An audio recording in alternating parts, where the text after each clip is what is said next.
तो ये तो बिल्कुल कानून के खिलाफ है। कांग्रेस अध्यक्ष मल्लिकार्जुन खड़गे, सोनिया गांधी, विपक्ष के नेता अधीर रंजन चौधरी समेत राजनीतिक दलों, साधु संतों, उद्योग, फिल्म, खेल जगत की नामचीन हस्तियों को प्राण प्रतिष्ठा समारोह का न्योता दिया गया है। कांग्रेस ने समारोह में शामिल होने को लेकर औपचारिक तौर पर कोई प्रतिक्रिया नहीं दी है।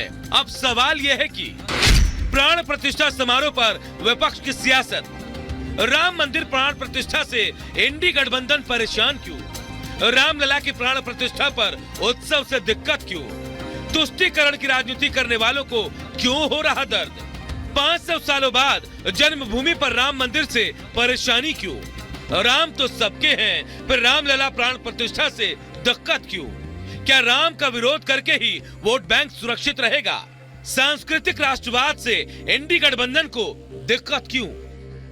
जिस तरह की बकवास बहादुरी सुनाई पड़ रही है, उसको सुनने के बाद एक चीज़ तो मैं बिल्कुल संतुष्ट हूँ कि अगर देश की जनता ने नरेंद्र मोदी जी को जनादेश न दिया होता, आशीर्वाद न दिया होता, तो आज भी भगवान राम 600 साल और टेंट में कैद होते।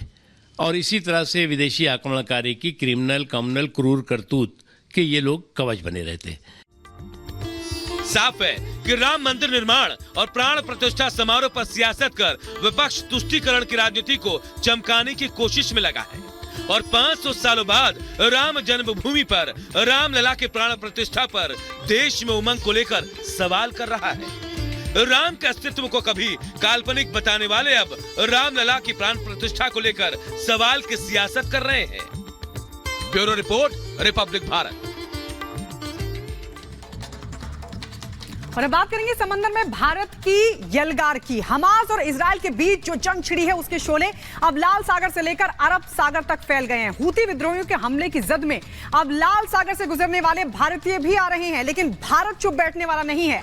भारत ने ऐलान कर दिया है कि या तो क्षेत्र में शांति सुनिश्चित की जाए या फिर भारत का कहर झेलने के लिए दुश्मन तैयार हो जाए। ये पूरा मसला क्या है, इस रिपोर्ट में आपको दिखाते हैं।